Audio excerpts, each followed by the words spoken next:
not going on Twitch. What's going on here? As we're going, give Papa a second. I think.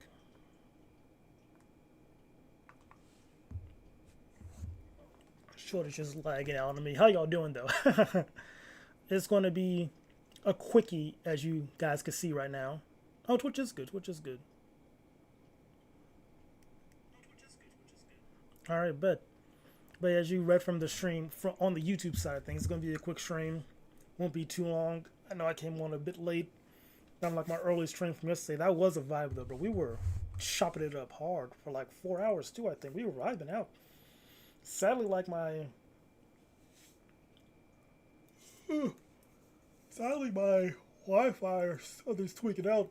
It was like on the Twitch side, like it'd be cutting up and stopping my stream and making like a whole new one. It's kind of annoying.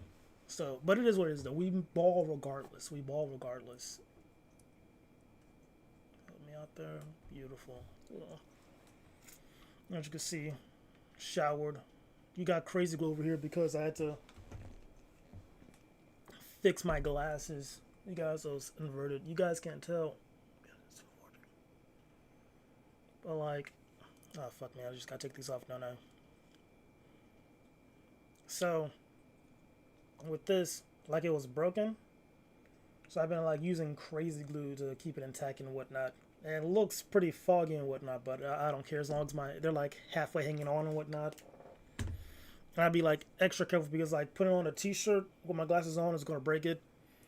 Sleeping funny, it's gonna break it if I sleep with my glasses on. So I gotta, be careful with them. They can't fall down or else they're gonna fall apart again. Yeah, I went through like a lot of crazy glue because I make a lot of mistakes. So I went through like 2 packs already. Got a third right here in my dresser drawer. But surely do. Let's just get to action, shall we? Let's see what's on YouTube. I know I haven't gamed. Well, I did game technically. I played Run too, didn't I? No, last time I think it was just purely me just chatting it up, I think. Right? We could check. Let's check what I did last night. Because sadly, days are just starting to merge together. MT-80. Click on that. Mute. Videos. View all.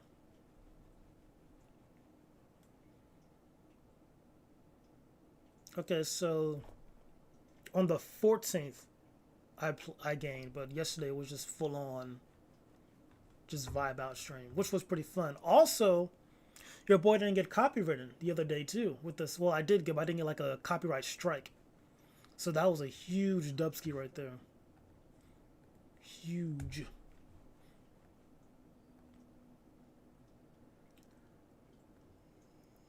Ooh. Oh my god, excuse me. I am sorry, that is embarrassing. If y'all into Dokkan, I'll for sure watch this video, bro. Or at least play the game. But like that's a very, very niche thing right there. But I love Dokkan. I uninstalled because I needed more space on my phone. So I can make videos and whatnot because I was running low on space, and like Dokkan takes up like I think 30 gigs. It's something insane. It's an insane number. Switch account. Bang. Click on you. You're muted. Like the stream, as always.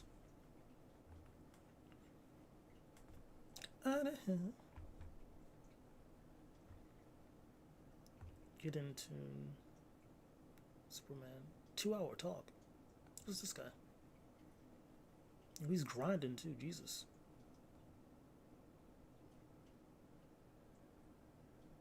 Oh, he hasn't made a video in years.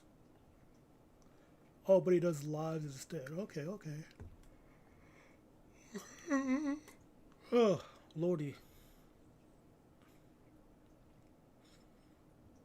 I guess we can rack to this. Let's open that new tab.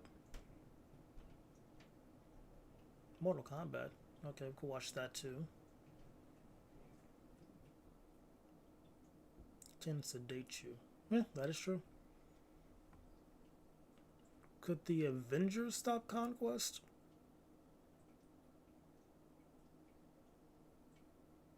Yes. Thor and Captain Marvel should be able to handle him, if anything.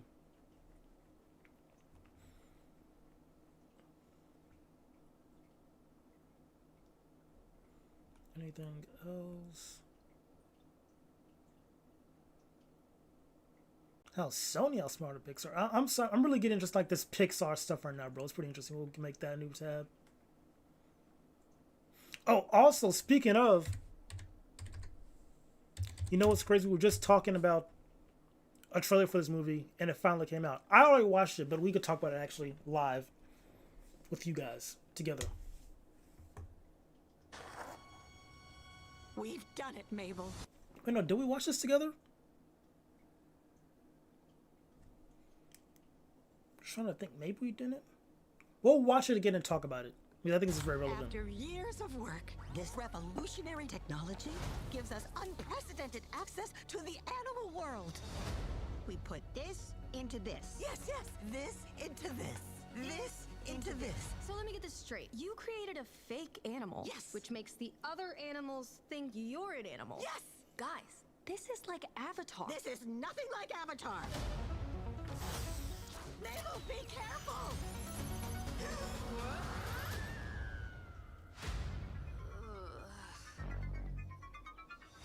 Whoa. Hey. How you doing, girl? Are we vibing? What's up? What's up? I understand. Already, I'm intrigued with the movie. Like, again, I think we'll do a comparison. I think that would be kind of nice to do. So we're going to watch this trailer all the way through. Then we're going to watch Elio's trailer. Pixar videos.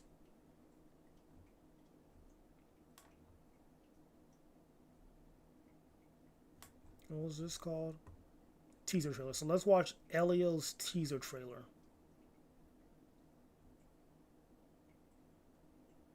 Boom.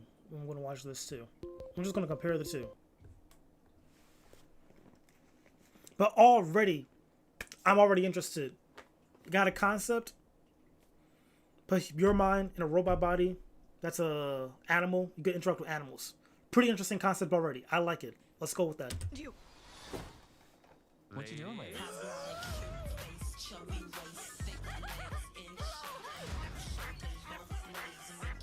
And they were in the same den. No. Nice sunny spot you got here. Uh-huh.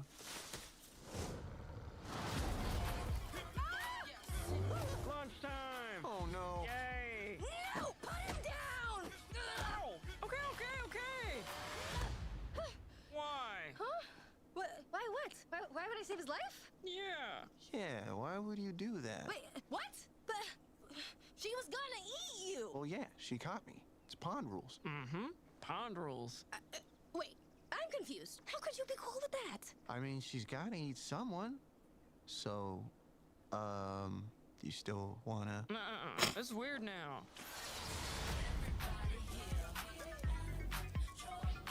Listen to me. We do not use hopping technology to upset the natural order. She found the button. Like, already a fun concept. You're in the wild now, you could talk to animals, and they're like, wait a second, why would it's just, that was an interesting scene right there, in my opinion. You know what I mean? Because you got this beaver just accepted his death, like, hey, it's a circle of life, like, probably what he said. It's like, but why accept it like that? You know what I mean? It's interesting, you know? This trailer was a good teaser trailer. Interesting concept, looks like a fun movie, good trailer. Interesting name too, Hopper, because you're hopping to a different mind. Like, makes sense. Cool. Now, let's compare that to Elio's teaser trailer.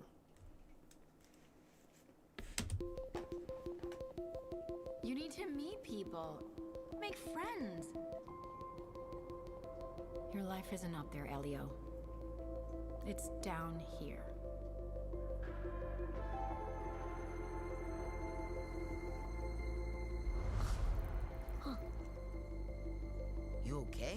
trying to get abducted by aliens. There's signs I'm supposed to be up there. This mole is the exact shape of the Orion Nebula. I think you should have that looked at.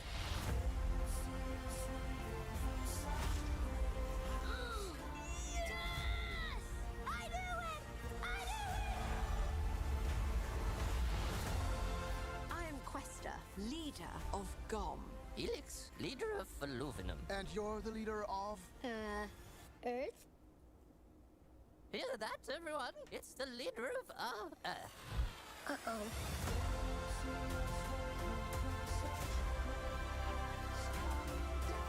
This is the most beautiful place I've ever seen. This is the bathroom.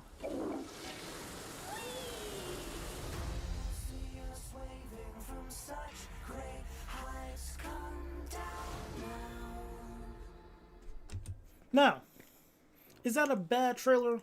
No, I wouldn't say that, but did it get me like interested to watch more? It's more like, man, it looks curious. I'm like, you know, not as eager. Like with this one, it was like, oh, that looks kind of fun. I'm cool with that. With this was more like, that's intriguing. And it's crazy part is it has stuff I like. I love sci-fi. I love aliens and space and whatnot, but that trailer just didn't, you know,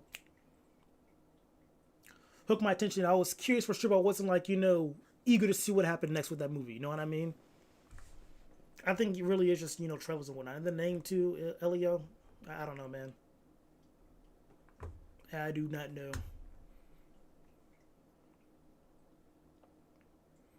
You got racist after I expose him meeting a minor.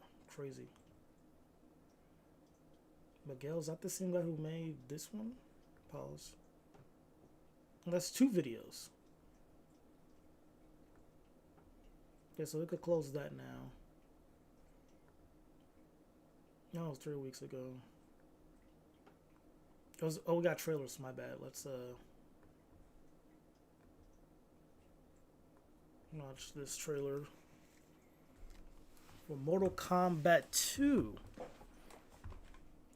I didn't see the first Mortal Kombat movie. I just saw like clips of the fighting and whatnot. Yeah, I wasn't really heavy in the movie. I just like saw some clips of the fight.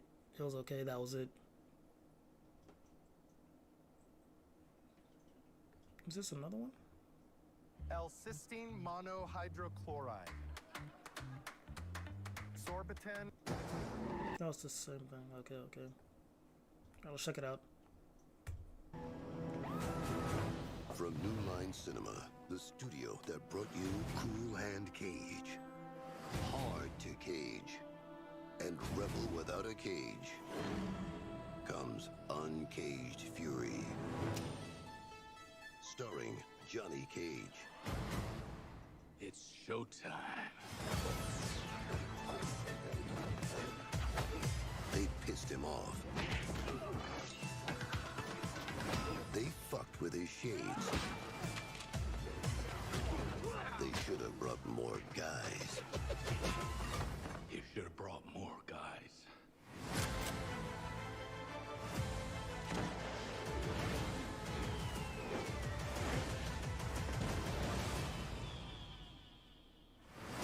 Uncaged Fury.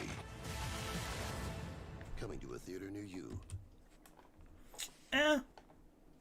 Like, I get what they were doing, you know, making it like bad kung fu movie-esque with it and whatnot. And because it's, you know, Johnny Cage too, he's like a movie star, so I get what they were doing. I'll prefer like another trailer, but this is a teaser trailer, so I'm not tripping too hard about that. You know, it's just supposed to hype up for the Mortal Kombat movie. So not that bad, not that bad. Now this I am curious about. I haven't finished the last season though. What was the last season, I think? The last season I remember watching, I didn't finish it though. It was like what was her name? Stranger. And if I were to make a deal with God. It was that season. Like whatever season had that, that was the last season I watched. And get him to swap places. Run up the hill. Whatever season that was the last season I watched. Yeah, I think that was probably like somewhere in season 4.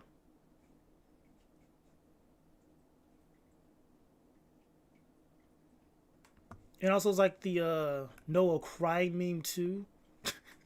Whatever episode that was. And if I were to make a deal with God. Was his name Noah? Yeah. No, Will. Whatever Will was crying. That Will crying meme.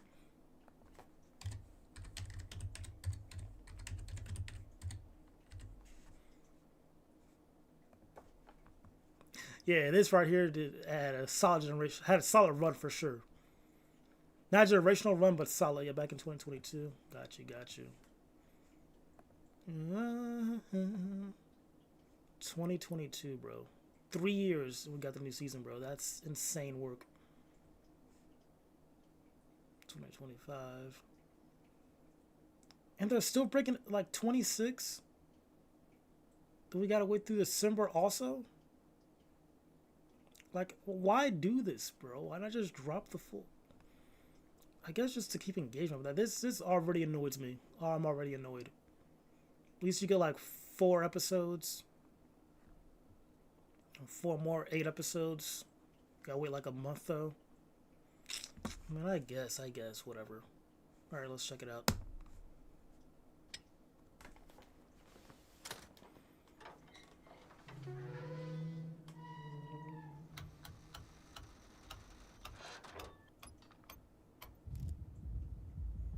I run over hell, I run over hell. Burn commencing in 5, 4, 3. Come on. 2, and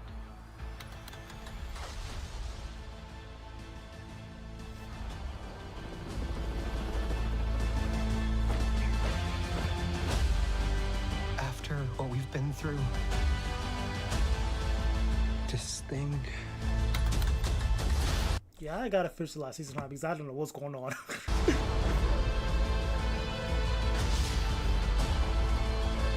It ties us together forever.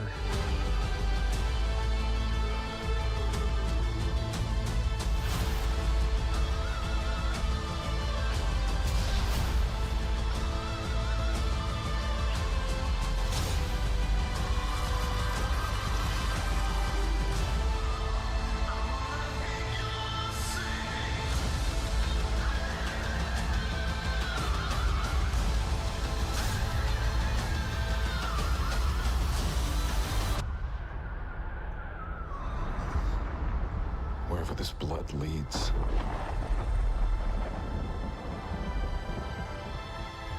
I need you to fight one last time.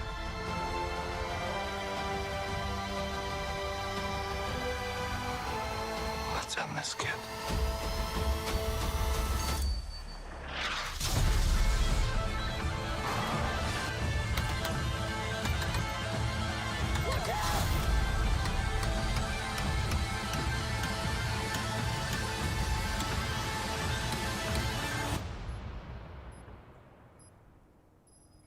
Found you.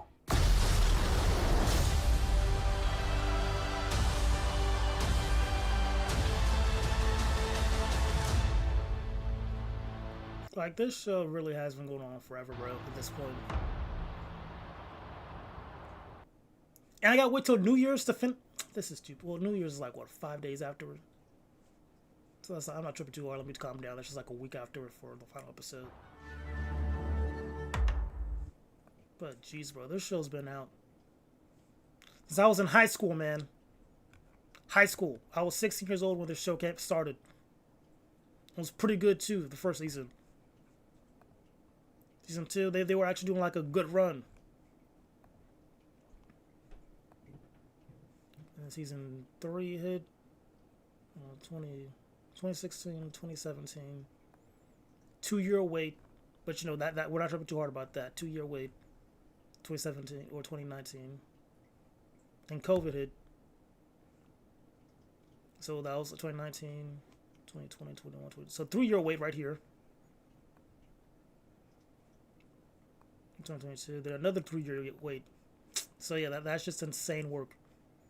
They would do it consistent with the 1 year, 1 year, 1 year type deal.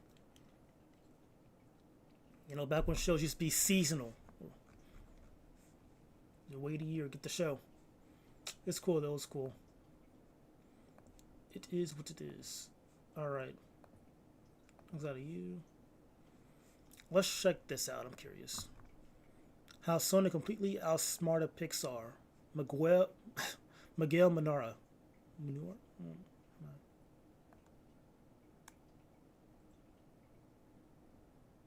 If I were to Munuera. Munuera.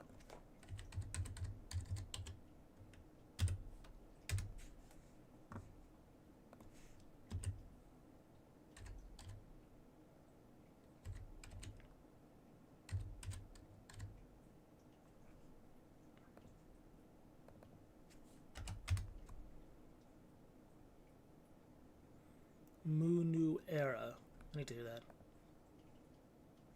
Munuera. Munwera. Miguel Munwera. Miguel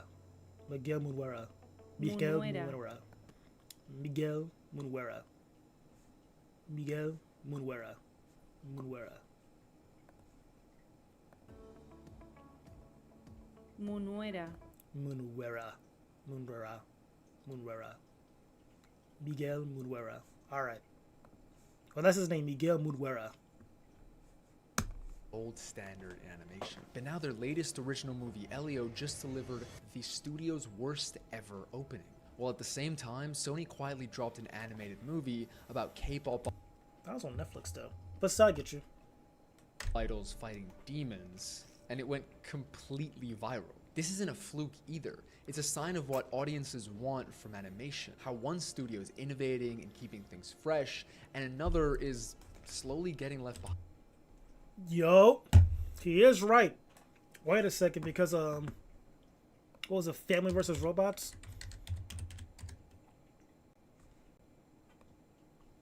This was a pretty good movie, and the animation style, bro, like they are Sony is right. He is right. Sony does give us unique, fun movies, and I think it's just animation style too. It's just very unique, has character. So how did Sony completely outplay Pixar, and why could this cement Sony as the best animation studio of this era? Well, is it though? Let's check real quick. Let's check. Sony animation movies. Okay.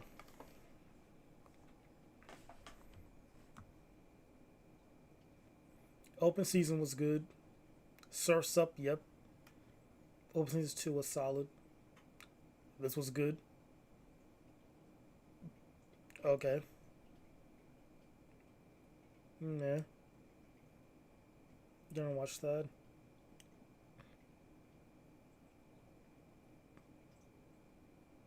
Get the picture?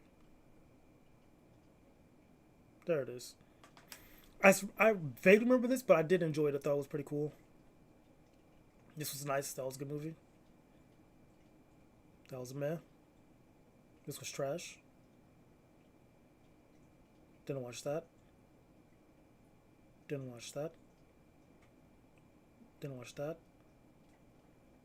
This was trash. Didn't watch that. Didn't watch that. Didn't watch that. Didn't watch that. Didn't watch that. This was Peak. Didn't watch that, but I did watch the first one. That was alright. This was good. Didn't watch that. Didn't watch that. Didn't watch that. Peak. Didn't watch that, but I'm gonna watch that.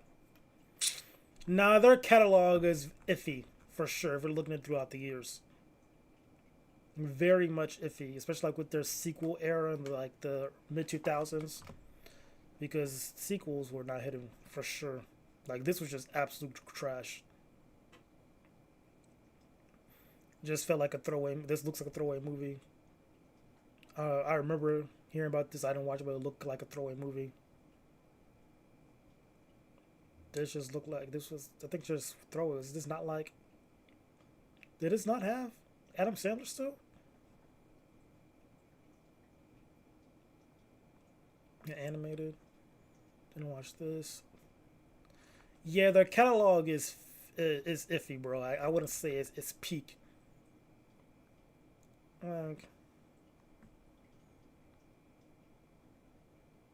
We'll give them 2018. We'll start 2018, you know. 2018 onward. They had Spider-Man, The Mitchells, Across the Spider-Verse, and then K-Pop Demons. Don't know nothing about that. In 2018 onward, bro, they've been solid. Just, you know, the Cash Grab sequel that probably was kind of mid. Something random, I don't know. Nah, I don't know. Probably trash. Yeah. So I can't have them up too much from 2018 onward. They're almost on the same level. Well, not the same level because, like, they have absolute misses, but then bangers, you know, from 2018 onward. But let's check Pixar movie list. Let's check Pixar 2018 onward. So 2018, Incredibles 2 banger, Toy Story 4 that was good. Didn't watch that. That was solid. That was solid. That was okay. That was alright. That was alright. Then that I didn't watch that. So for them, 2018 onward was just kind of, they had like 2 for sure bangers and a lot of just mess. Yeah, so 2 bangers for sure. We'll give you 1, 2, and 3 mess from 2018 onwards for 2018 onwards for Pixar. Then for Sony we had 2018 onward. 1, 2, 3 bangers. Maybe. We don't know about this one. And the rest were just, we'll say this was meh. And meh. For 2018 onwards, yeah. So 3 bangers, and the rest were just meh. And then probably trash with Hotel Transylvania.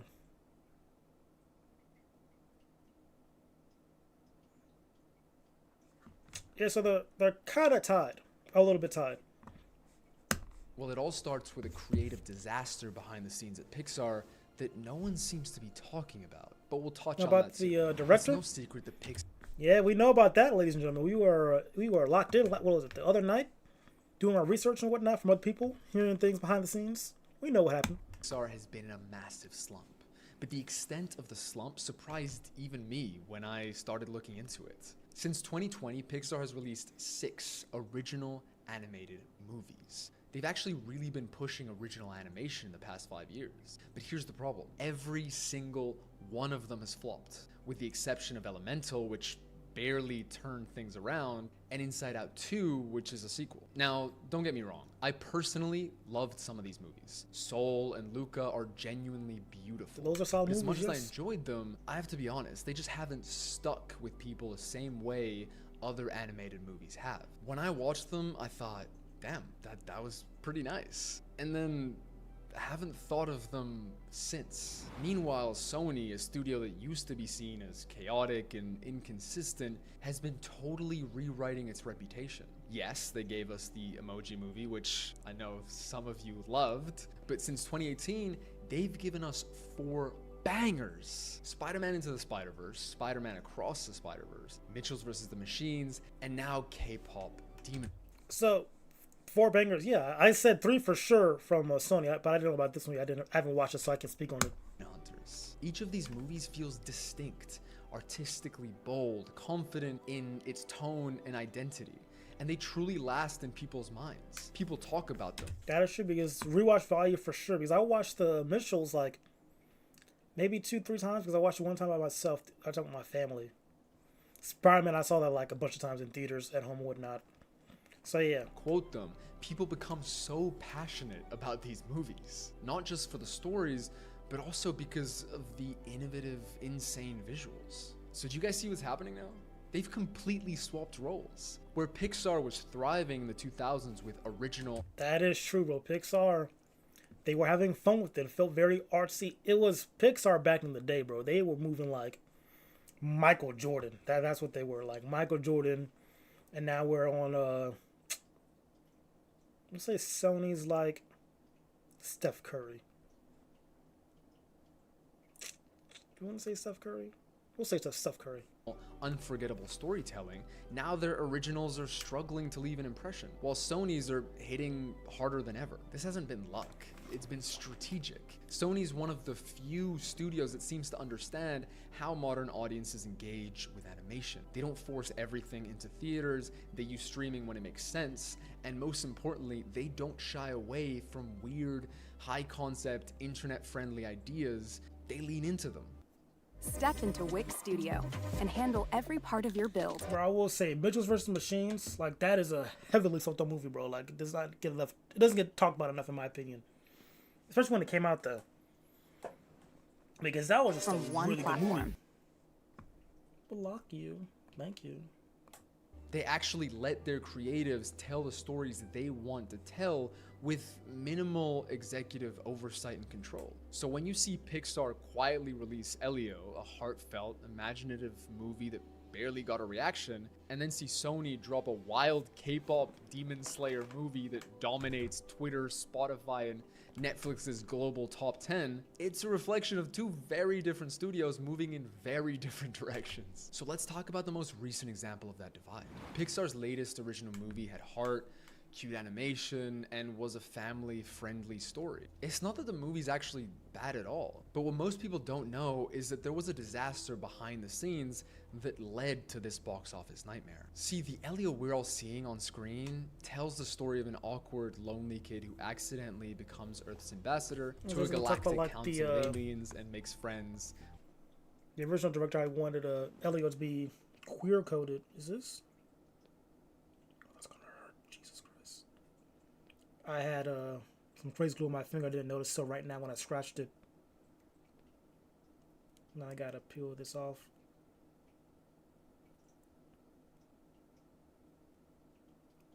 Lordy.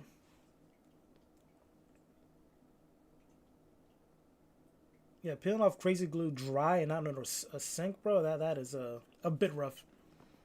Depending on how long it's been set. With a bunch of them. It's cute, heartfelt, and at times pretty emotional, I'm not gonna lie. But here's the thing, this wasn't the story that was originally supposed to hit cinemas. And that's why the first trailer and the last trailer look so different story-wise. Behind the scenes, Elio went through a creative overhaul that stripped away most of what made it unique. The original version, led by Coco's co-director Adrian Molina, was supposed to be a deeply personal film based on Adrian's upbringing. It was supposed to include queer-coded themes and a central character inspired by Molina's own identity as a gay Mexican-American outsider. It was legitimately a passion project for him. But in 2023, following early test screenings where audiences said they really enjoyed the movie but wouldn't pay to see it in cinemas, Pixar executives demanded major changes. According to multiple insiders, the film's queer themes and cultural specificity were completely removed.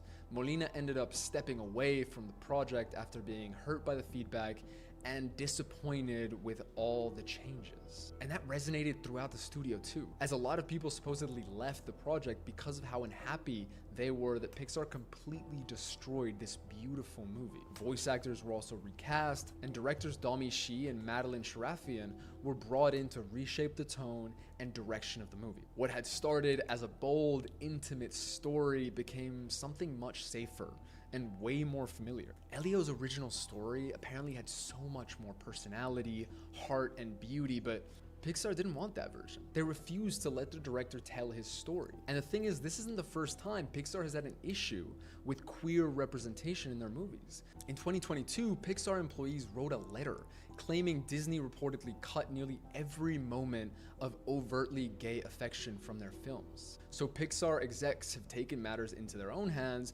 and started removing these themes themselves before Disney gets the chance to. And that says a lot about where Pixar is right now. This is a studio that once built its name on taking risks. We got a post-apocalyptic romance between two robots with barely any dialogue, a rat that becomes... That is true. WALL-E was damn near like a silent film for like the first 30 minutes. All man could say was his name. That was it. As a chef, an abstract journey through a child's emotions. These are kind of risky ideas. Now though, they seem afraid to make anyone even slightly uncomfortable or to stand by bold, creative visions when they feel even slightly risky. They'd rather delay a movie by a year and spend way more money just to sterilize it completely. And this isn't Disney's fault. Disney was the parent company when Pixar released all those risky ideas. That is true. We did check that out last night, if you guys remember. Because Pixar seems to have lost its backbone and conviction. They're being neutered creatively from the inside. And this is just one of the many problems for the movie. I know there's been a lot of talk online about the animation style and fatigue with this style specifically, but Actually, real quick, because that made me think of a manga. Not this manga, this is my site that I go to.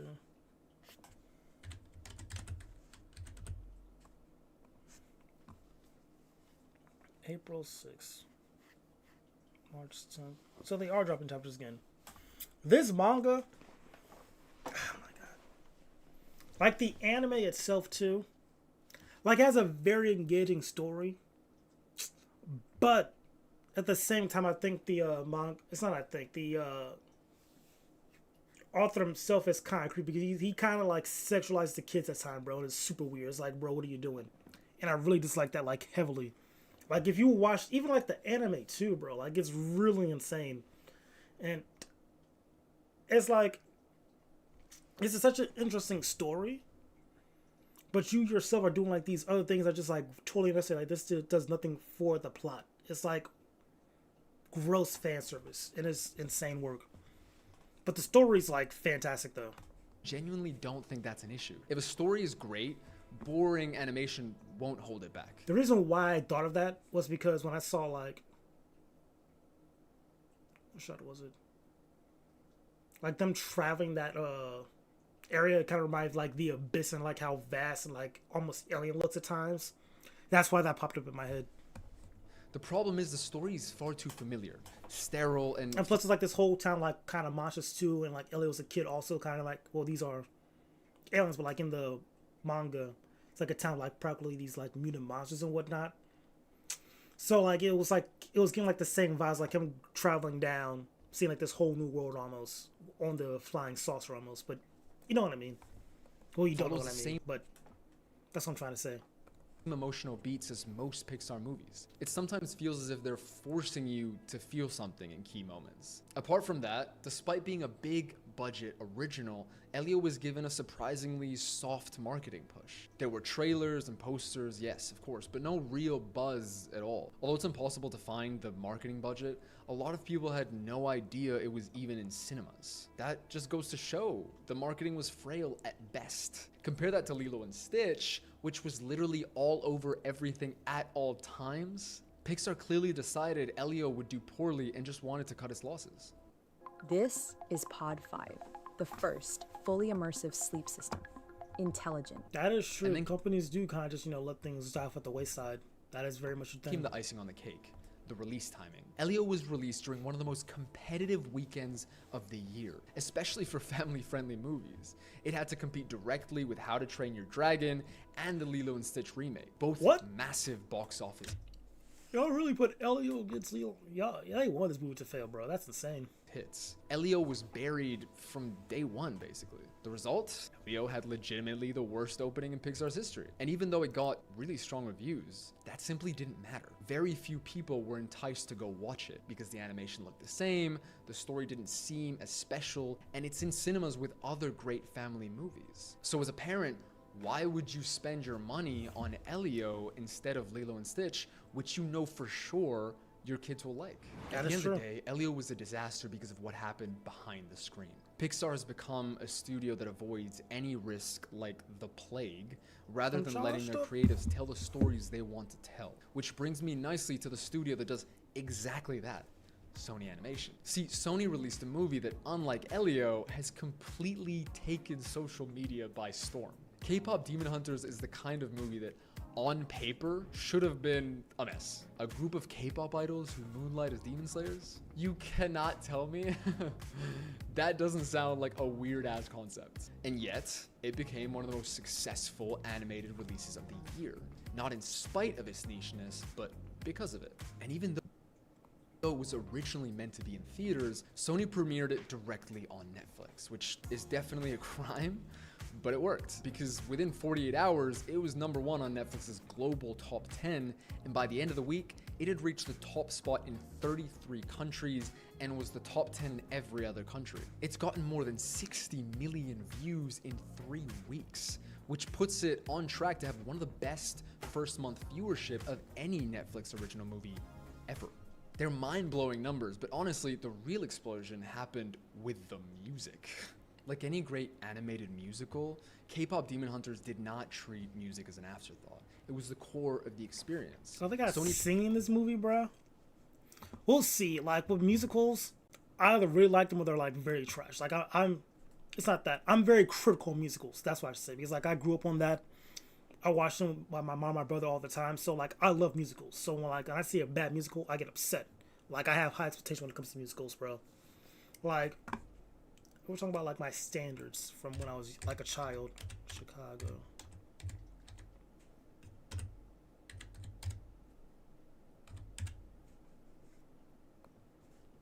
This is my standard for musicals. Like, you know what I mean?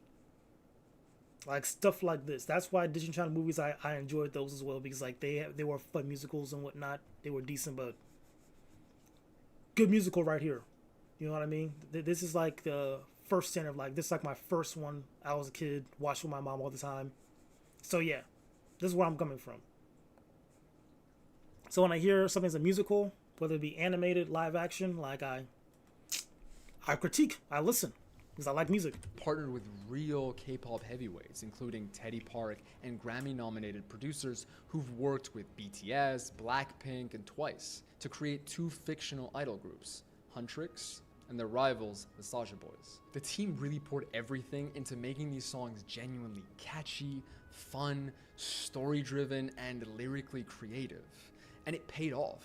Since the movie's release, the soundtrack has skyrocketed. Huntrix's lead single, Golden, is currently sitting at #1 on the US Spotify chart and #2 globally, beating Blackpink's all-time record. Meanwhile, the Saja Boys' Your Idol hit #2, beating BTS to become the highest charting male K-pop group in US Spotify history. And I'm also personally obsessed with Your Idol, so, you know, not surprising. The full soundtrack has risen to #3 on the Billboard 200, making it the highest charting soundtrack of 2025, and the highest charting animated soundtrack since Encanto in 2022. And that doesn't even mention the online craze for these songs. From TikTok to YouTube to Instagram, everybody's listening, reacting, and talking about the soundtrack. This was legitimately a strategic masterstroke. But it wasn't just the music. K-pop Demon Hunters had a clear visual identity from the start. Directors Maggie Kan and Chris Applehands described the film as a love letter to Korean pop culture, pulling influence from anime, concert photography, idol choreography, and Korean folklore. And the result is something that feels colorful, dynamic, expressive, and super unique. It doesn't just look like another Sony animated movie. It has its own flair and personality. I really loved the style. The action's fluid, the colors are gorgeous, and the character animation, especially the girls' expressions, is so fun. All of that is exactly... They're having fun with animation, bro. Like, it's supposed to be a fun time. I gotta like it and watch this movie. Why it worked. The movie's specificity is its superpower. It doesn't try to appeal to everyone. It just commits fully to its tone and its audience. It's loud, unapologetic, and it embraces its weirdness without ever losing the emotional core. Because of that, K-pop Demon Hunters now holds the highest combined Rotten Tomatoes score of any animated movie released this year. Critics have praised how it tackles themes like identity, celebrity, and friendship without ever feeling preachy or sanitized. It's genuinely a beautiful story, although too fast-paced at times. There's been a lot of chatter online that the movie may have been around 3 hours originally, and that Netflix wanted Sony to cut it way down. If that were true, the pacing issues would make sense, but I haven't been able to find an official source confirming that, so who knows. Also, I am a fan of director cuts, bro. Like, always give me the director's cut if you can do it, bro. I love a director's cut. I want to see, like, your full vision.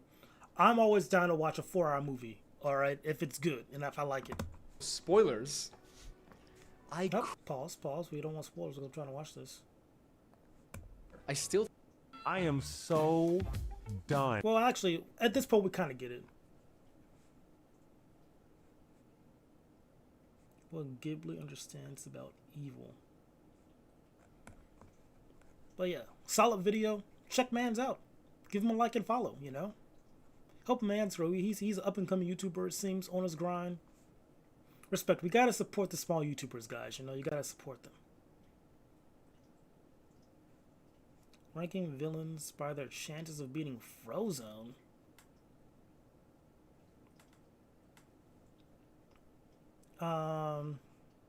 He stops at Omni-Man. Everyone else, he probably watches. Well, Deathstroke. Actually, I'm curious. Let's see. The Incredibles is one of my favorite superhero movies of all time. The second one's Day cool Talks. too. And my favorite character in those films is easily the one and only Frozone. So today I figured I'd do a fun video and do another ranking video, this time ranking villains by their chances of beating Frozone. This will be based entirely on what I know about the characters and what I think would happen. But before we get started, let's go over the tiers. No chance. They don't really pose much of a threat. Frozone tears that ass up pretty quickly and easily. A few sweat drops. They were holding their own for a little minute, but in the end, Frozone gets the job done. Bit of a scrap. It's a proper fight that could go for a little while. It could be a bloodbath even. It could be like a Robbie Lawler versus Rory McDonald kind of fight. And if you know that fight, you know what I'm talking about. They could beat Frozone. In some situations, you might say they would win, and in other situations, Frozone might win. I can't really say for sure. They'd beat Frozone. Pretty self-explanatory. Now, with that out of the way, let's get up in this. Patrick Bateman. If you don't know who Patrick Bateman is, he's a narcissistic serial killer with more than a few screws loose. But he doesn't have any powers, so it would be pretty hard for him to get close to Frozone. Patrick's victims are usually women or people who know him and don't suspect anything, so Bateman is able to catch them off guard and chop them up. So I don't think there's a scenario where Patrick could lure Frozone in without getting blasted into an icicle, so I'm going to put Patrick Bateman in no... And notice how he just catched us, like just one blast from his hands, and like they're completely frozen. So unless they could break out of that. Yeah, I think he just washes most people, because Captain Freeze is a regular dude. You're frozen, you're done. They literally freeze this dude all the time to in stasis mode and whatnot. Homelander will be interesting.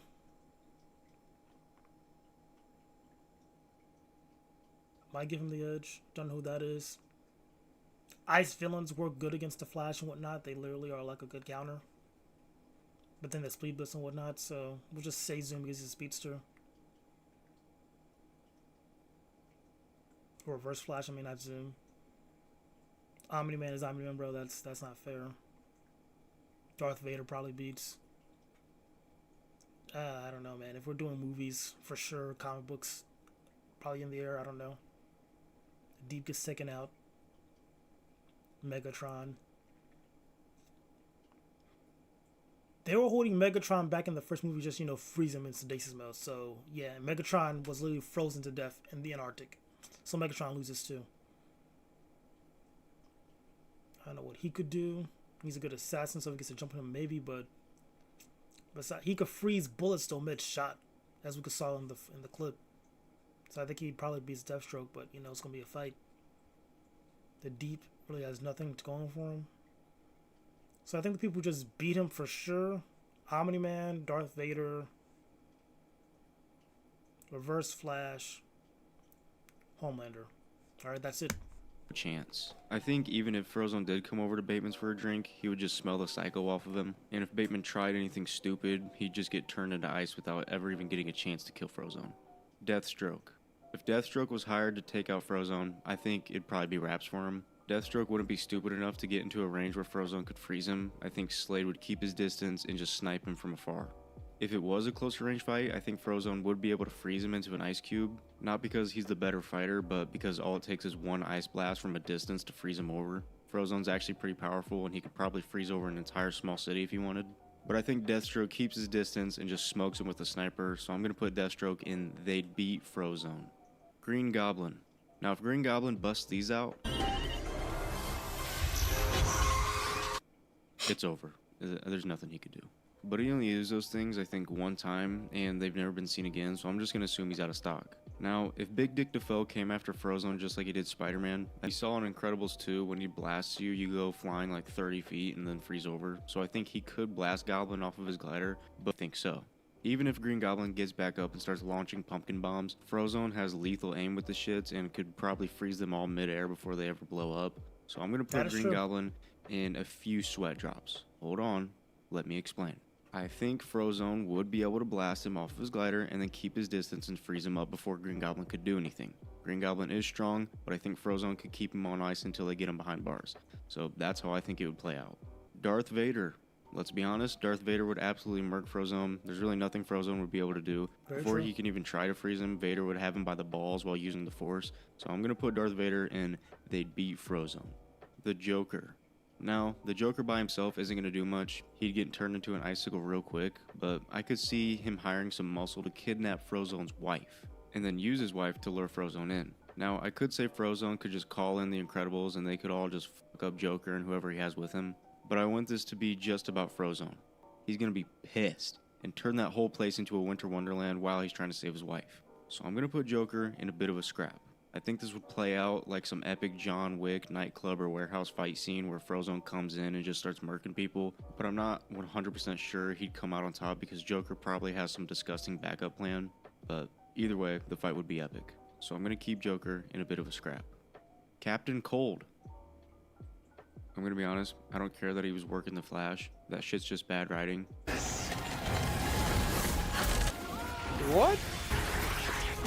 All you wanted was to add a column while planning your next sprint.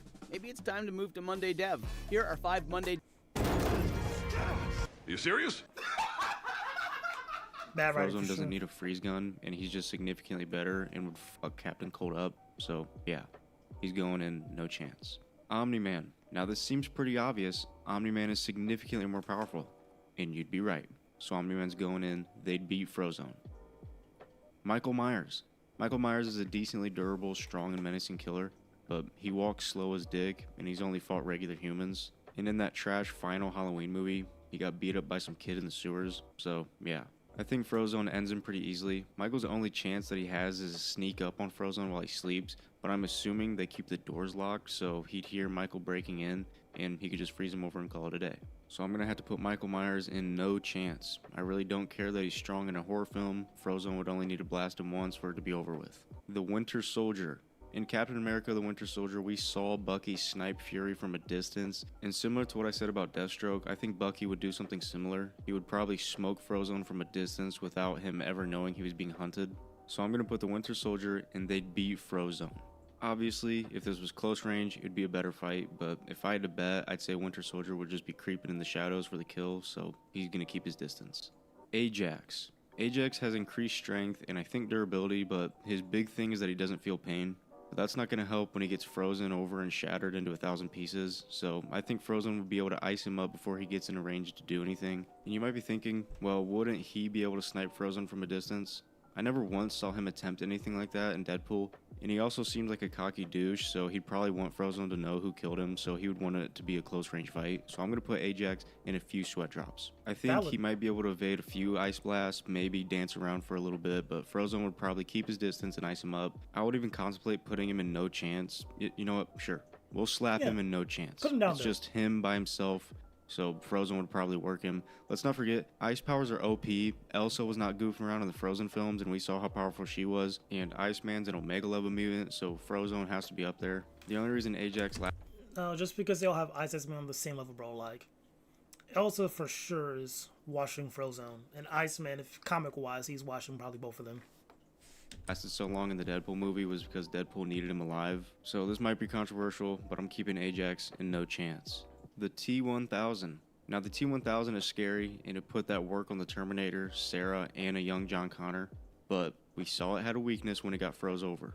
I think Frozone could do the same thing but at a higher level, but the T-1000 could put pause on Frozone just because of his shapeshifting ability. He could shapeshift into Frozone's wife, Bob, or just one of the kids and lure Lucius in to kill him. Shapeshifting is a scary ability, and I think this would really help the T-1000 out. But if Frozone sniffs it out, he smells something's up, he could freeze him over until they get someone to melt him down, but because of the shapeshifting and his ability to come back and just be relentless, I'm going to have to put the T-1000 and they could beat Frozone. It's a possibility. The Reverse Flash. I'll put that in a bit of a scrap, to be honest. But You know I get dig ride speedsters. Reverse Flash would see the ice forming in slow motion, and he could run up to Frozone and one-shot him without him ever even knowing what was happening. Or maybe he'd go back in time and just with him just for the fun of it. It was me, Barry. I jerked you off at super speed so it'd seem like you nutted at just a woman's touch. But in no situation do I see Frozone winning this, so I'm putting Reverse Flash and they'd beat Frozone. Art the Clown. Art the Clown is essentially immortal and is completely off his gourd, but he doesn't have any other superpowers that I know of. So although he kills everyone in these films, they're just regular people. So I think if he ran up on Frozone, I think Frozone could put him on ice and then just figure something out after that. Maybe while Art's frozen, have somebody launch his ass into space or something, I don't know. But I'm gonna put Art the Clown in no chance. I know some people are probably mad about this, but when you have superpowers and a lick of intellect, 99% of horror villains aren't doing shit to you. So yeah, I'm keeping Art the Clown in no chance. Homelander. Now, as much as people love to hate on Homelander, he is the most powerful soup in his own universe. And there's a lot of powerful soups in that universe, believe it or not. That is Even true. if Frozone was able to freeze Homelander, I don't think it would hold him for very long, and one laser blast from Homelander would do the trick, since I don't believe Frozone has any abilities other than his ice powers. So because of this, and the fact that Homelander is just significantly stronger and is basically a lesser version of Superman, and he is not scared to kill, he'll one-shot you from 30 feet away with his laser blasts, so I'm going to have to put Homelander, and they'd beat Frozone. There's not much Frozone could do in this situation. The girlfriend from Get Out. Frozone is a black man, and so that makes him a target for the people. See, I knew that was the girlfriend from Get Out. But I was like, maybe it's just to actually play something else, but this dude's funny, bro. You gotta give him that. I know Lucius is married, but let's just pretend that he wasn't married and instead he was with Rose. After meeting the family and all that, Lucius, just like Chris in the film, would probably start to notice that things just seem a little off at this place. To get you into the sunken place, he'd have to be initially hypnotized, and I don't know if he would be because unlike Chris, he doesn't have any bad habits like smoking. So the family might just try and forcefully strap him down and hypnotize him, and if that happens, everyone's turning into ice cubes pretty quickly. But let's pretend he does have a bad habit and willingly gets hypnotized and eventually tied up like Chris in the movie. Even with his wrists tied up, he would be able to lift his hand enough to blast the screen so that the noise won't put him into the sunken place. Because if he gets there, he's done for. But then he could freeze the chair and the straps and break out, and it's over after that. He's going around and just smoking everyone involved with that shit with ease. So I'm gonna put Rose in no chance. Chris escaped with no powers, so you better believe Frozone's getting up out of there. Brightburn. My dear. Yeah, Frozone's like that. That's just like a child Homelander. Are you awake? Brightburn is an alien who, similar to Superman, is nearly invulnerable, has super strength, laser vision, flight, And that was a good movie too. and enhanced senses, and he is not afraid to kill. Unfortunately for Frozone, all he has is ice powers. There isn't much Lucius could do in this situation. Brightburn is just too strong. Even if Frozone is able to freeze him, it'll just slow him down, maybe. I think Brightburn kills him pretty easily, so I'm gonna have to put him and they'd beat Frozone. Megatron.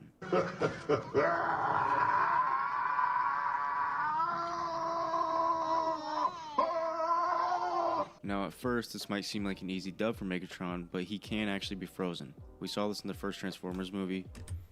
Bruh, what did I say, man? I was locked in. Come on now, I know my knowledge. He crash landed into the Arctic. It was frozen over for like a long ass time. So yes, Frozone could freeze him over, but that's a lot harder said than done. He's fast, strong, and will be moving, so he won't freeze over as easily. So I'm putting Megatron, and they could beat Frozone. I honestly don't know for sure who would win. Sam Witwicky was working Megatron through like 3 movies, so maybe Frozone could too, but Megatron's kind of a beast, so I'm gonna have to put him in they could beat Frozone. Red Skull. Red Skull is a super soldier and leader of Hydra. He uses the Tesseract to mass produce lethal weapons and has an army with him. Now, but I really don't think he gets through all of them solo dolo and gets to and defeats Red Skull all on his own. It'll take... Bro, what? He's confused me now. I thought this was supposed to be like 1v1s. Why is he including like Red Skull's entire army now? That's kind of... a lot just to get to Red Skull. I do think he could take Red Skull out if it was just him and Red Skull. You know what I mean? If it's a similar situation like when Cap fought him on the plane, I think Frozone could ice him up and boot him up out the plane. But I don't know if he gets that far. Like I said earlier, he could probably ice over a whole city. I mean, we saw what Elsa did. So Frozone's not Elsa, bro. You can't keep comparing them. They are 2 different power sets. Like Elsa could literally create life. Snow golems. Olaf. Frozone isn't doing that. I bet Frozone could smoke on a lot of the army, but I think eventually he might get overwhelmed. So I'm putting Red Skull in a bit of a scrap. I don't think he beats Frozone easily, but I also don't think Frozone beats him easily, so I'm putting him right in the middle. The Deep. Despite the Deep being portrayed as a loser and a joke and not much of a threat, he is decently strong and has increased durability alongside his fish powers. We'll just call it fish powers. But the boys work him every time they cross paths and none of them have powers. I highly doubt this fight takes place in the ocean as well, so Deep won't have that advantage. Frozone would more than likely put him on ice and then shatter him, or put him on ice and keep him there. Maybe even put him on ice and then just slap him in a big freezer. I know this is kind of repetitive, but that's how Frozone would win. He'd either ice them up and leave them there, or ice them up and shatter them, or ice them up and dispose of them on some Walter White shit. In a 1v1, I don't see a way that Deep could win unless they're in the ocean or he gets the help of the 7, but I'm not taking that into consideration, so I'm going to put Deep in no chance. Just kind of throwing this one in here. World War Z zombies. No, these aren't your average zombies. They're like if the zombies from The Walking Dead did a line of Pablo's Finest while getting injected with Tren. This seems like a tough task at first glance, but Frozone could probably ice over that city that he's in and freeze all the zombies in that area. Because remember, Frozone wouldn't be on the ground, he'd be sliding around up in the air on his ice things, so he'd be out of range and out of harm's way. The World War Z zombies are strong, but I don't think they'd be able to break out of being completely frozen. But all it takes is one zombie to get loose and get him while he's not expecting it, and then boom, he's done for. So although I think he could go to the extreme and send a city into an ice age, he would also need to be watching his 6 every minute until Brad Pitt gets the cure out. So I'm going to put World War Z in a bit of a scrap. It wouldn't be an easy task for Frozone to freeze over every zombie in the city while keeping everyone else alive, but in a zombie apocalypse, you'd be at a huge advantage if you had superpowers, especially ice powers. So I'm going to keep World War Z in a bit of a scrap. Alright, ladies and gentlemen, that's my list. Obviously, everyone's opinion is different. No, that was a solid list, though. I can't even complain about that. That was decent, man. That was actually decent. Like that list. I like that list. This guy's decent. I like him. Baze Talks, ranking villains by the chance of being Frozone. Good video right there.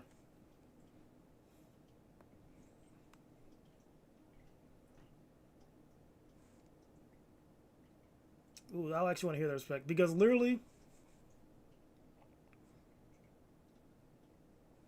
that is true. Dash was a good speedster. Freaking, the Deep is good. Not the Deep. A-Train's good because like we just see his speed from everyone else's perspective. Know what I mean? I think that's what makes it pretty nice. There's like no slow-mo with him. It's just like we see his speed from against from everyone's perspective. I really like that. And Metro's being speed is pretty good, really, because you know it makes sense to like it's very broken, and like because of that brokenness, he could do whatever. So we'll open that because we like that dude. We know he makes good stuff. Ooh, a social experiment. I haven't seen those since 2015. Look, you're not actually. All right, let's talk about this because this is pretty funny. Because Ken was a victim. Imagine losing your fiance to a bee, bro. That was just nice to her. Like I would have tripped out too. I would have tried to kill the bee as well. I'm not gonna hold you. Especially if I'm allergic to bees as well. And you try to, bruh. I get Ken. I understand it. I understand his crash out entirely. The Bee Movie is probably one of the strangest movies ever made, with its questionable messaging being that if you try to take back from the evil corporations in the world will end. So it's better to just let yourself be exploited so the world can keep on turning. Wow. Bro, I remember this scene. That's not a queen, that's a drag queen. His voice is hilarious. But no, that actually is kind of crazy. Like, oh, we stopped the big corporation from using us, now we're free. Well, if you stop working for us, now the whole world has to die, bro. So what's it going to be? I didn't mean to do that pun, but it worked out. That's insane. All right. I guess. But if you shift the perspective from the main character of the story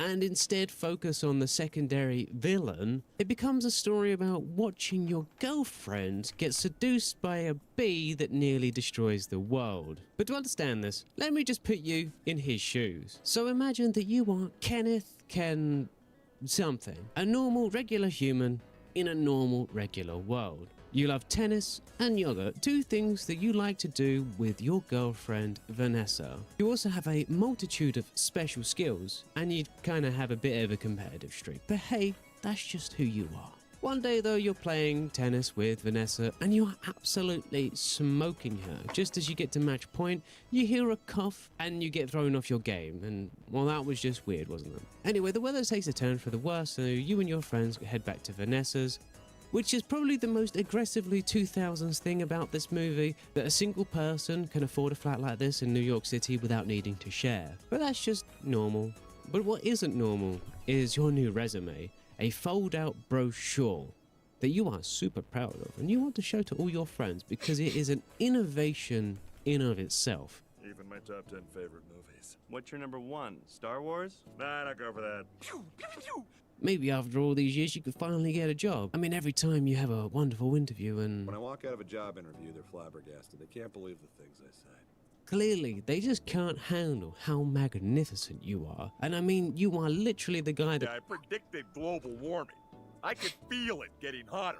These scientists be damned. All they need to do is listen to you. Just as your friend is about to munch on his Cool Ranch flavored Doritos with guacamole dip, you see he's about to eat a bee. Of course, you and your friends are civilized creatures, so your immediate reaction is to kill the f***ing thing instantly, and there's only one way that you can do that. Winter boots. But just as you're about to win the day and kill the bee, Vanessa comes in and stops you, and I mean, like, that's weird, right? You're allergic to bees, she knows this, so it's either his life or yours. But okay, she thinks that a bee's life is worth the same as yours? Is that what she's implying, that you are the same worth as a literal insect? Well, she really doesn't think that highly of you, does she? Oh, but apparently it's because she thinks all life has value, does it? Well, that's a noble sentiment, but she didn't have to rip up your brochure, mate. And yes, that is a word that you just invented, because why the hell not? And I mean, if you weren't just simmering over the fact that she just ripped up your brochure, mate, you would have seen her give the bee the bedroom eyes. Anyway, to make sure that your masculinity stays intact,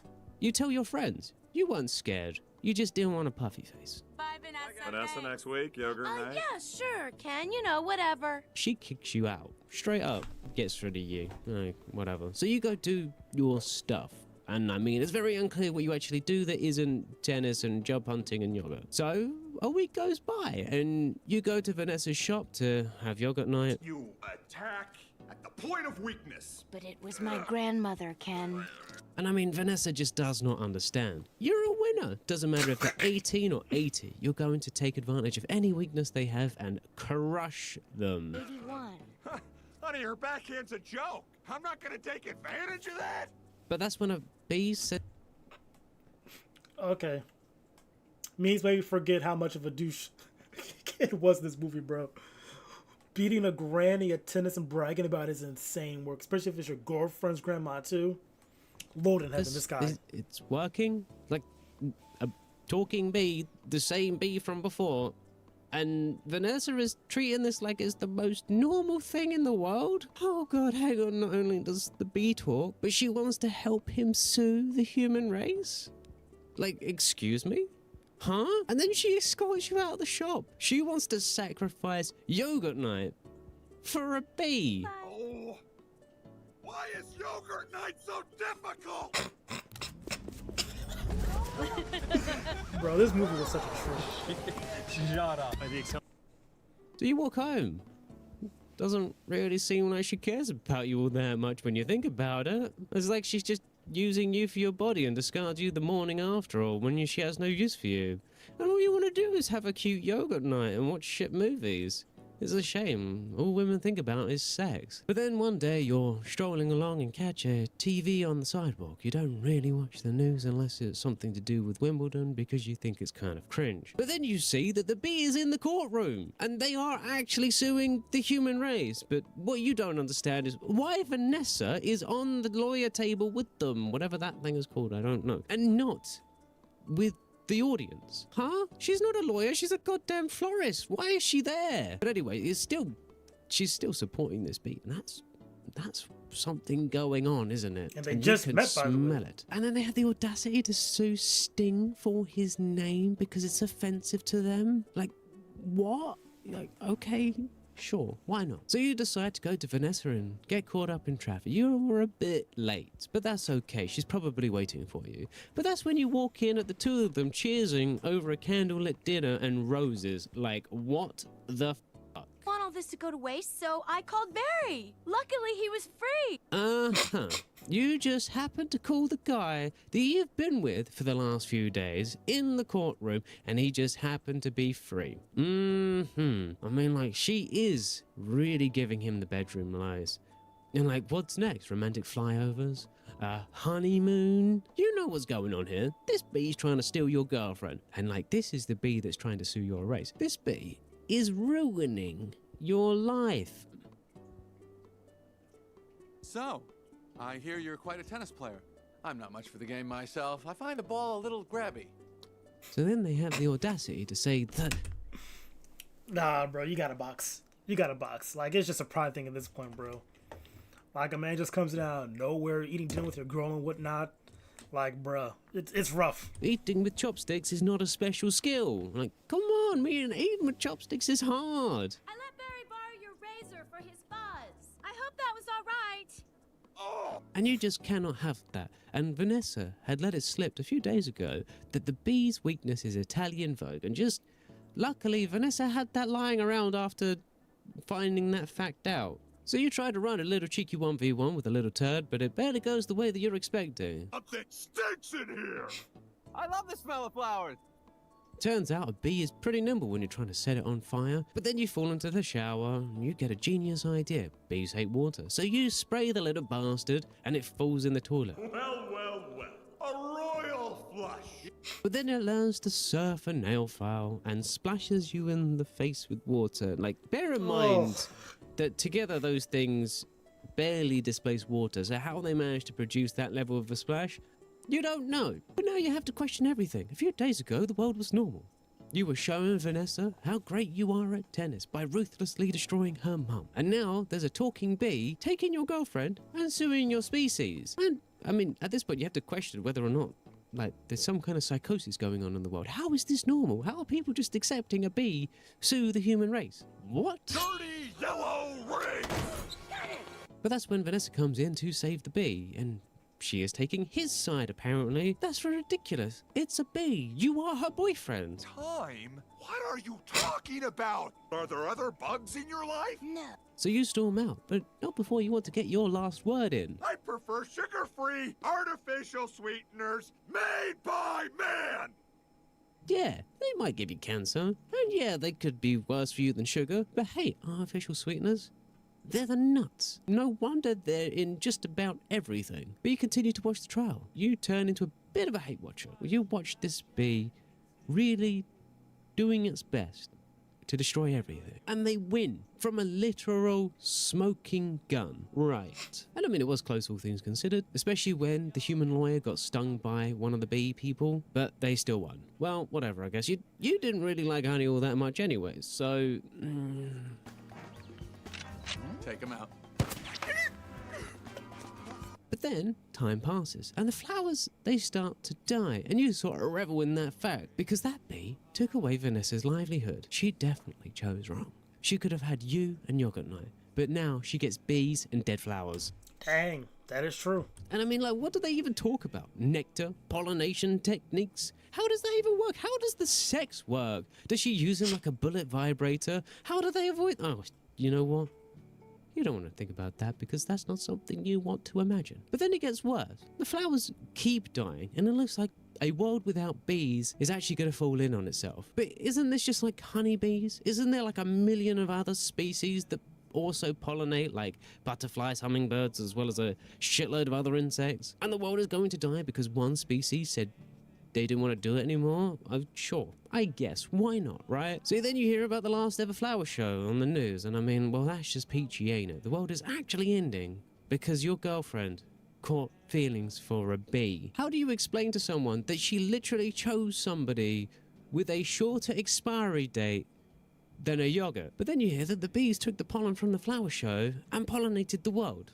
And I mean, this wasn't like a gradual thing. This was like some basically instant magical bee shit or something. And then literally they all turn back to normal the same day. And you walk past Vanessa's shop and you see the bee in there. He ruined your life. He almost ruined the planet. He nearly destroyed her job. And he got the girl in the end. And the cherry on top, the bees live a couple months. So she's going to end up alone probably in a week or two, running a shop that almost didn't exist because of that bug. Well, I guess that's justice served, I guess. Anyway, Vanessa, enjoy your bee lover. Meanwhile, you'll be thriving with your yogurt, your tennis racket, and, well, who are you kidding? You're going to be crying into your Chobani watching the Wimbledon highlights next week.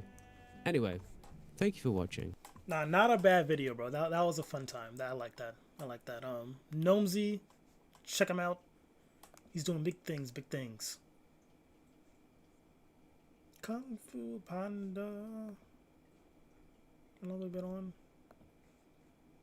Hour 16.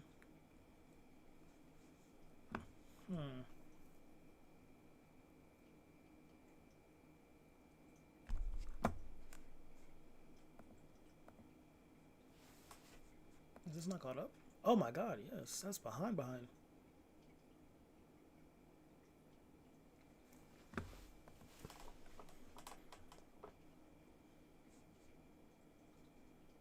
The worst era? Yeah, for sure. Sanjay and Craig wasn't good. Was it the bread and butter? Oh my god, yeah, that was a pretty bad era for them, yeah.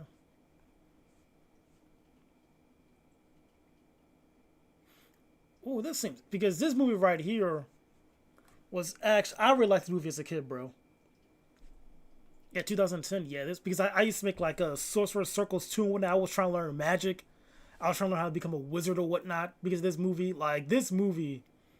ooh, it was so much fun. Sorcerer's Apprentice. Bro, this was such a fun time, man. July 2010, yeah. So I was in theaters, bro. I was trying to make magic circles and whatnot. My grandma's like super heavily Christian on my dad's side, so when she saw that, she's like, "Oh no, I've made a few videos. Oof. Oh, we forgot about that. That's you're not supposed to do stuff like that, Mikey. Like that's not godly stuff like that. I got talking to, but I didn't care, bro. Like I was trying to do magic because that was super cool. Let's actually watch this. I'm curious.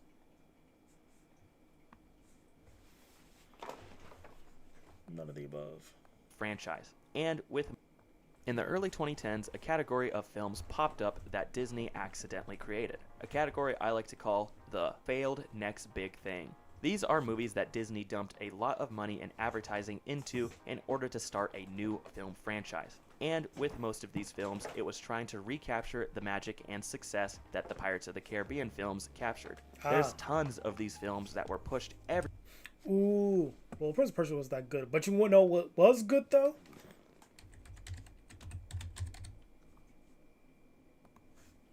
John Carter. And they had my man Tim Riggins too. Tim Riggins. If y'all haven't watched Friday Night Lights, you watch that show. Peak show right here. But no, bro. John Carter. This movie was so cool to me, bro. This was so tough. Yeah, the early 2000s they were just making cool stuff. I didn't know this was supposed to be like a franchise though. I thought it was like a one and done movie how they made it.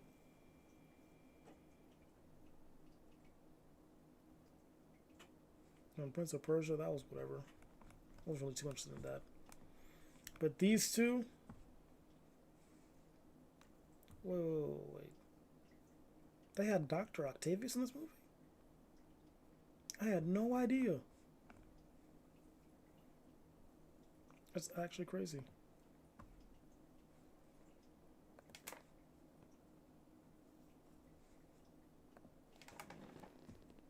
Oh yeah, they just dyed his hair. That's why I didn't recognize him, bro.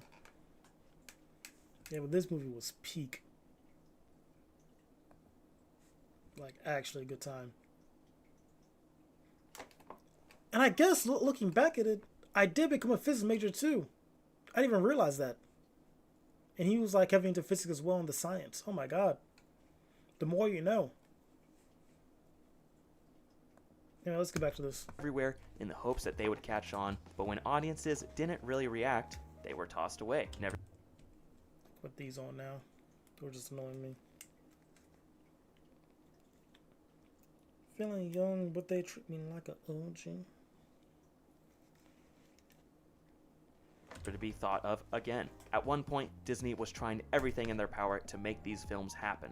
But once they failed, they tried everything in their power to make us forget. This is the third installment of this series, so check out my other videos about 2013's The Lone Ranger and 2015's Tomorrowland. Links are in the description and on screen. However, for today's video, we are focusing on 2010's The Sorcerer's Apprentice. So let's take a look at this forgotten failure and try to understand why it never clicked with audiences.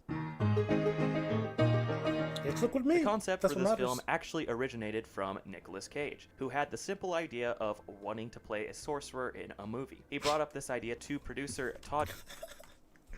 I mean, that's how it's supposed to do. You know, you pitch an idea, and if they greenlight it, they greenlight. You know, I want to play a sorcerer. Okay, we like Nicolas Cage. Let's do that for you. You know.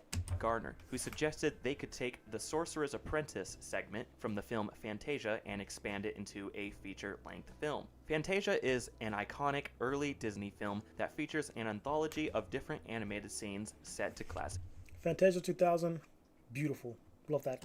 Music. Had that on One VHS. of the most iconic vignettes in this film features Mickey Mouse as the apprentice of the sorcerer Yen Sid, as he uses magic.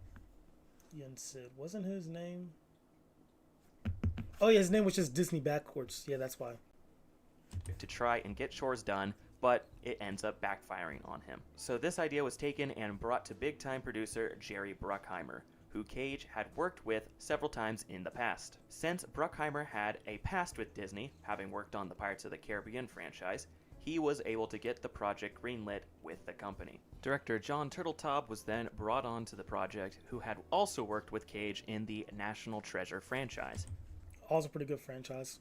Jay Baruchel was slated to star in the film with Alfred Molina as the villain, and in 2009, the film went into production. This retelling of the classic story took place in New York City in the modern day, so a large portion of the film was shot on location in the city. The filmmakers also made sure to focus a lot on practical effects so that the magic looked more believable. This did make the film look better, but at the same time it also increased the budget. For the most part, wait, practical effects increased budget?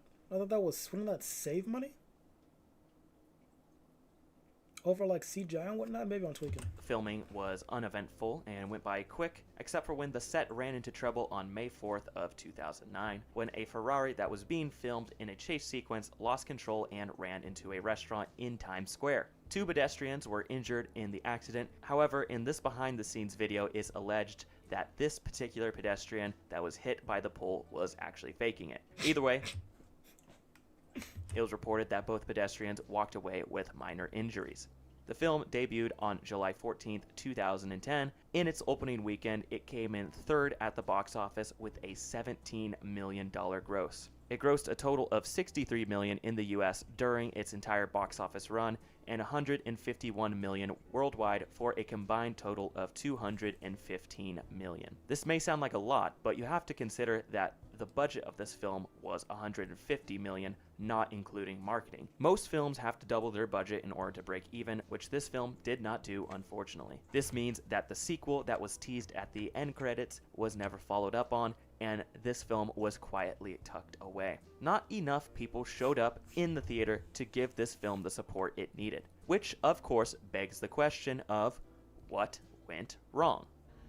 You speak Mandarin.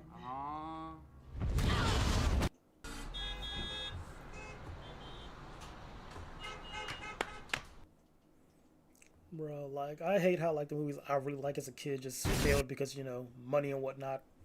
Like, The Amazing Spider-Man 2. This apparently was supposed to get more. John Carter, like, bro, why? Why weren't y'all locked in like me? I believe the biggest problem this film had was tough competition at the theater. The release for The Sorcerer's Apprentice was just poor timing, as it debuted 1 week after the first Despicable Me movie. Oh. That would do it. The first Despicable Me was peak. I don't know why I couldn't speak there. Came out. At the time, it was hard to predict what the reaction to Despicable Me would be, but I'm sure no one expected it to be such a box office smash that it was, as it grossed over $500 million in its entire box office.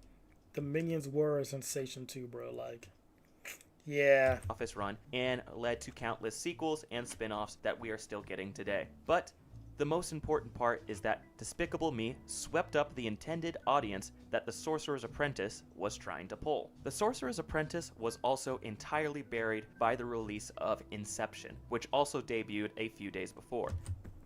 What? I don't remember. All these heavy hitters came out the same time of this movie? That's actually insane. It's crazy I don't remember that. Inception came out around that time? Despicable Me. Yeah, this was a tough summer. And was the movie that everyone was talking about. As I stated earlier, The Sorcerer's Apprentice debuted at number 3 at the box office, and these two films were the ones that were ahead of it. Not to mention, Toy Story 3, The Twilight Saga Eclipse, and The Last Airbender were still all showing in theaters. Oh my lord, bro. 2010 was just dropping heaters that year. Jesus.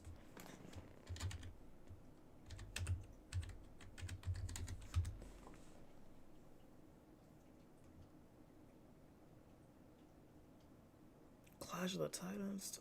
Oh my god. Kick-Ass. Tron 2? Scott Pilgrim.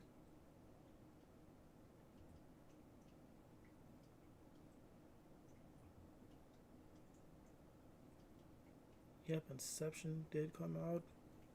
That came out of Cartoon Network. This, Fire Breather, this was a cool movie. I learned, it was like, probably in college, I want to say whenever Invincible came out the first season, because I was reading the comic book, I learned that Fire Breather was actually a comic book first. But yeah, this movie was pretty good. I liked it. Yep, Inception most definitely did. Kick-Ass.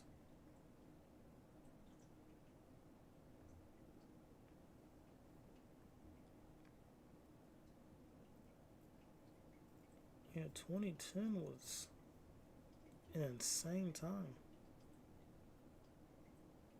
I remember that. This was a really good anime movie. Yeah. Oh, Percy Jackson was out too. Alpha and Omega. Remember Trails from Marmaduke.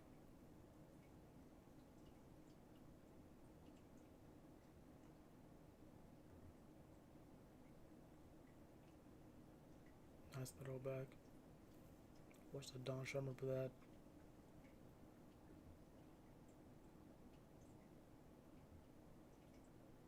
Nanny McPhee Returns. Oh, yeah, I remember trailers for that.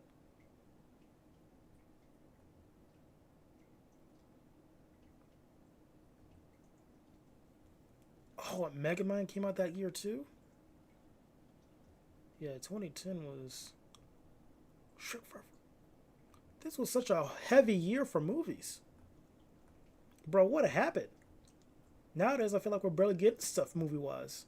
Like, let's say 2025.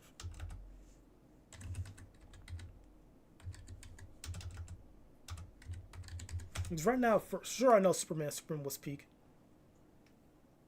Okay, Sinners was good. Thunderbolts was decent. I don't know what that is. And we had Sinners, Superman, Thunderbolts.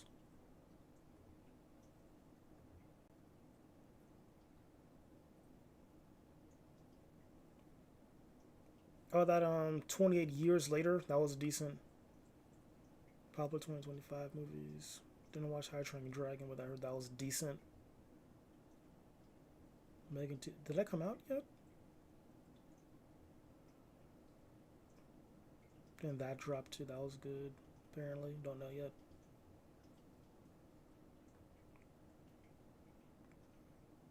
Oh yeah, Mickey 17 came out this year. That was solid.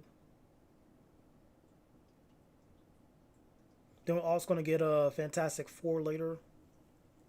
I didn't watch that. Mission Impossible came out. That's all. This was pretty banging for the kids. I didn't see that though.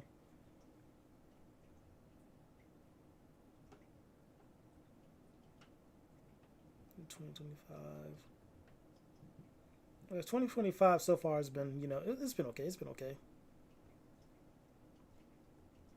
I think for sure the heavy hitters were Sinners and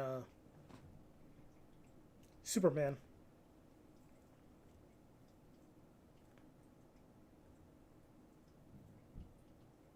If I watch, it's probably going to be Korean Demon Slayers or whatever. This was solid. This was solid. But that was like a theater release. Alright. So 2025. But 2010 for sure was just dropping crazy stuff. It had like, it was doing numbers. I mean, The Sorcerer's Apprentice really did not have a chance. Perhaps another factor in the film's failure at the box office was the casting choices of the leads. The intended audience for this film is kids, but our main protagonist is a 20-year-old in college who is played by a 27-year-old Jay Baruchel. I think Jay Baruchel is a great actor, but the type of character he plays doesn't really work in this film. Raunchy comedies seem to be his bread and butter, and seeing him play the lead in an action-adventure family film, he just felt really out of his element. I know he's had success as Hiccup in the How to Train Your Dragon series, but voice acting is a whole nother world. I mean, when I was younger, I didn't really mind the story. I feel like interesting story, you don't really care about the character's age, especially when you're a kid, bro.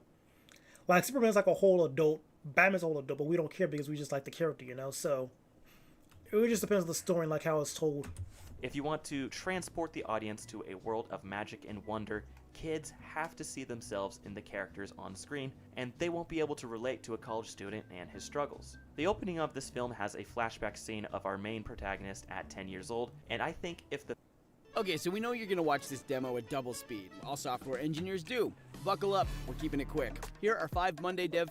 The film would have stayed in that age range, maybe it could have been a better hit with their intended audience. But then again, it also could have just been compared even more to the franchises like Harry Potter and Percy Jackson, which is another problem with this film. This movie was largely trying to capitalize on the wizards and magic craze that Harry Potter had been riding for years. In some ways, this film was Disney's response to Warner Brothers.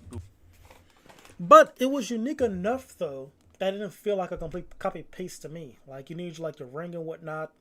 It was just, it felt unique enough that I didn't feel like, when I was watching, I was thinking of Harry Potter, per se. Who was milking their cash cow in the Harry Potter series. In a span of 10 years between... Because, like, it was a lot, like, the sorcerers felt like very, very rare. Like a 1 in a million. While, like, over here, you see, like, just, you know, a whole school of kids with powers and whatnot, you know? So, like, it felt like different worlds for sure. Like, I didn't feel like it was a copy-paste. It felt like its own little thing. 2001 and 2011, Warner Brothers put out 8 Harry Potter films that all dominated at the box office. The Sorcerer's Apprentice was a pretty weak response to Harry Potter because although it's based on an established IP, it's nowhere near as popular as the Harry Potter books are. And after seeing 8 movies about magic and wizards, the average theater goer was pretty burnt out on the fantasy genre. They won't want to commit to an entirely new magic-based franchise after giving so much time and money to Harry Potter. But that's just my theory. Also, to circle back on the casting choices, I want to say that Nicolas Cage is a phenomenal actor, but he didn't quite work for this film's image either. Cage has led big blockbusters in the past, but right around the time this film came out, he was rebranding his image to smaller budget, weird artsy roles that he's more known for nowadays. I think having these 2 actors as the leads made this film a bit difficult to market to their intended audience of kids and had a blow on this film's potential box office. And of course, the poor reviews from critics and audiences had another blow to this film's box office and legacy. It has a 40% critic and a 53 audience score on Rotten Tomatoes and a 2.6 on Letterboxd. The general consensus is that this film is mid. However, I'd like to give my 2 cents on the film.